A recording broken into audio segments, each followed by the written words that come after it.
again, and over to you. Sure. Thank you so much. And no problem. Absolutely no problem. I was really enjoying the session which Dr. Parag was doing. In fact, I would pick up my cue for my next topic on this only, which is creativity and ideas. Before I could go ahead, I will just quickly say good evening to everyone. I am Swati Arora. I am a certified NLP practitioner and an ICF certified coach. And I've been primarily into the training and L&D fraternity for the last 23 years. Don't go by my looks, I'm pretty old enough. But yeah, it is definitely a very, very, joyous thing to be part of this prestigious event. And thank you very much, Akash, for inviting me. I am really, really honored. And I hope to have a lot of fun here. I'm already enjoying the conversations. So picking up with Mr. Parag's topic, creativity, ideas, thinking out of the box. I think I really love that topic. And I completely propagate that as well. But ideas without execution, what are they? Ideas without execution is nothing. We all have ideas. We all think of big things when we are in the shower, when we are driving, when we are swimming. Ideas keep cropping in.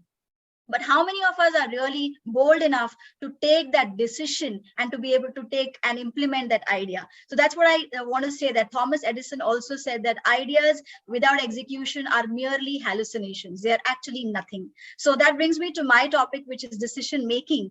Decision making, when I say decision making, this is something which is, I would like to say, my famous, I have a mentor or a famous person that I look up to, which is Anthony Robbins, who is a famous NLPer and a motivational speaker. He always says this, that it's in your moments of decision that your destiny is shaped. A lot of people tell me, Swati, I'm not able to make decisions. When they come to me, they say, we find it very difficult to make decisions. Unfortunately, we all have to make decisions all the time, ranging from small decisions. What is to be made for lunch? Generally, women have this problem. What do we make for lunch today? What do we serve the children? And right to life-changing decisions like where to study, what career stream to take, etc. But most of us try to off our decision makings, by endlessly searching for more information, gathering more information, getting to know people, recommendations from people, etc. Some of us, what we also do is we make our decisions by flipping a coin. We have this very nice thing. We flip a coin, we take a vote from people, and then we make our decisions. But when it comes to business, decision making is the most important thing, I feel, because we need to have that. One needs to possess decision making to be a successful entrepreneur. Unfortunately, friends, decision making is a quality. As a quality, we are not very equipped with that.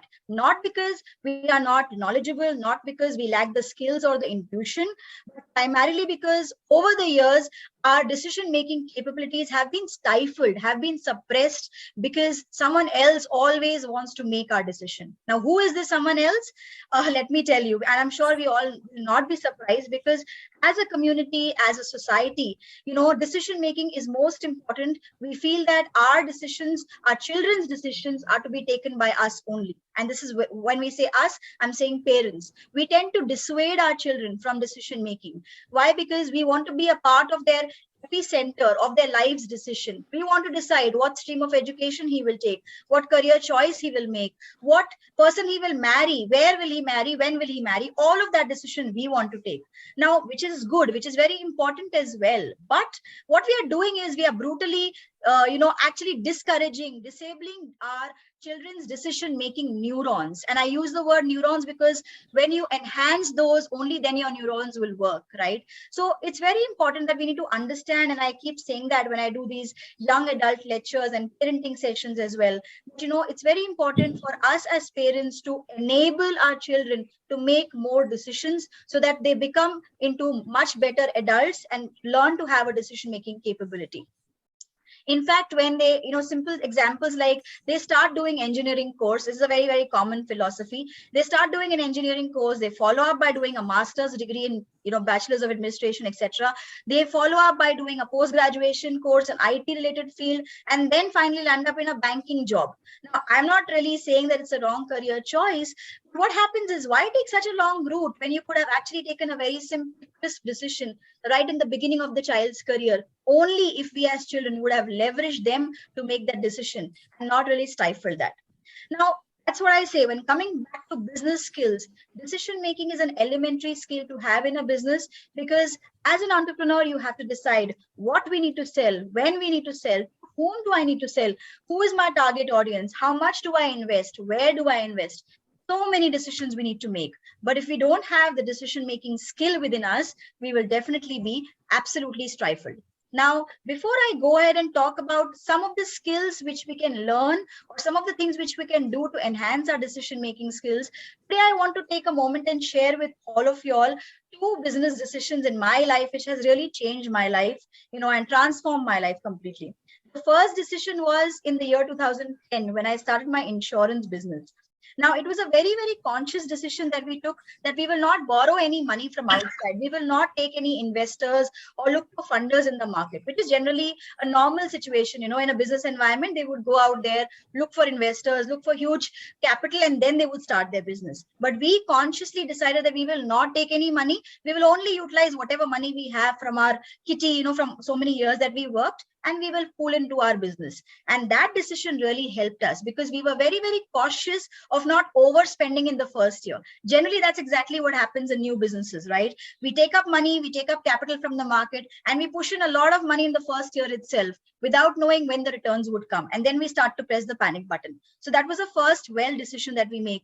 And the second thing that we did was, we also were very, very cautious on not making ourselves into debt, because if we take up more money and we're not able to break even, which is generally the no profit, no loss zone, and it takes about 2 to 3 years for a business to reach that scale. We were very cautious that, we will not take that money from outside, only use our money, so that, we don't have a panic situation come up later and we don't fall into debts. So that was my first decision that helped me in building up my business in the insurance sector. The second decision that I took, which really helped me a lot, was the decision that I made 3 years back, which is of getting into the coaching industry. This is something which a lot of people told me, Swati, you have that flair of becoming a coach, go ahead and do that. But you will not be able to do it in silo. You have to quit your job and then you get into it.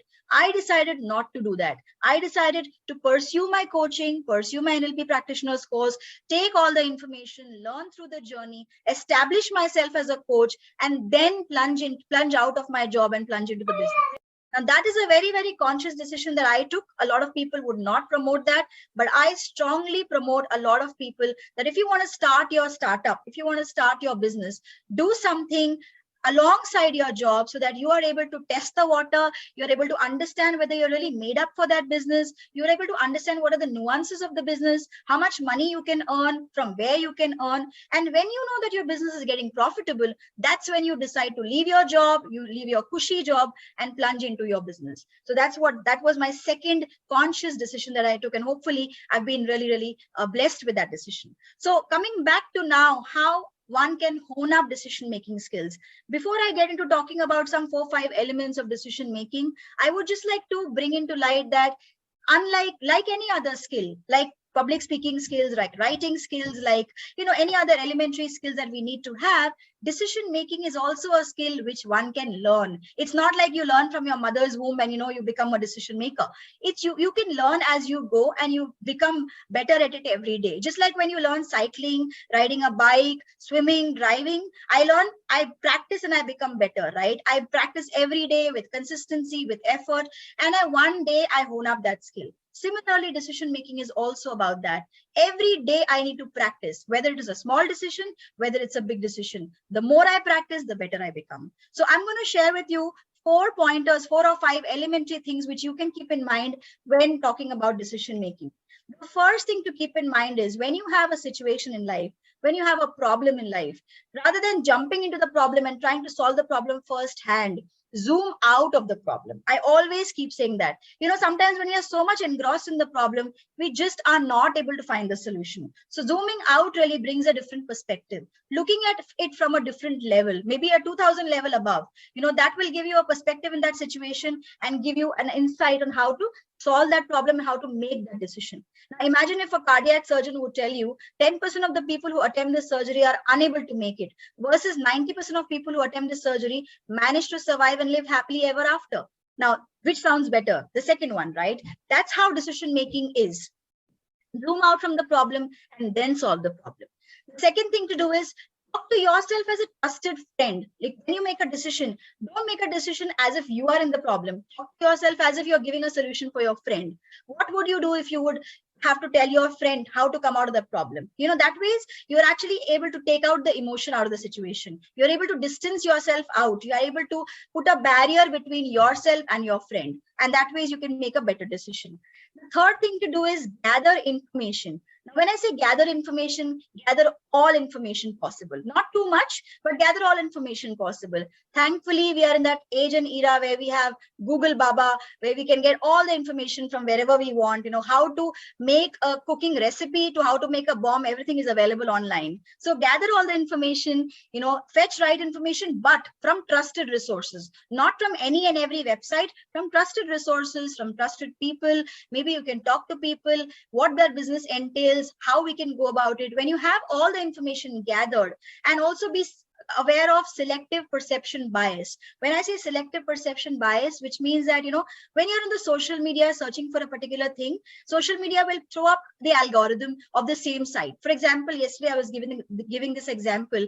When I go to YouTube and I put some the Arijit Singh songs, the first song I listen to, the second song I listen to, the third song I listen to Arijit, automatically YouTube fourth song it will throw up is Arijit's song only. So that's how the algorithm works. Similarly, if you're also searching for something, be cautious of perceptive bias. When you're looking at a situation, gathering information, you have to look at information gathering from all sources, not from one perception only. So that is the first thing that you can do about your decision making. The second thing that you can do is when you have all the decisions, when you have all the information with you, you can now start to list down your options. List down your options basis on your values and beliefs. What are your values? What are your beliefs? What are your wants and desires in life? What do you think will make you grow? Is this decision going to make you grow? What is your expansion policy in this decision? What is good for your future if you make this decision? So when you list down all these options, you will be able to get a much more filtered choice list.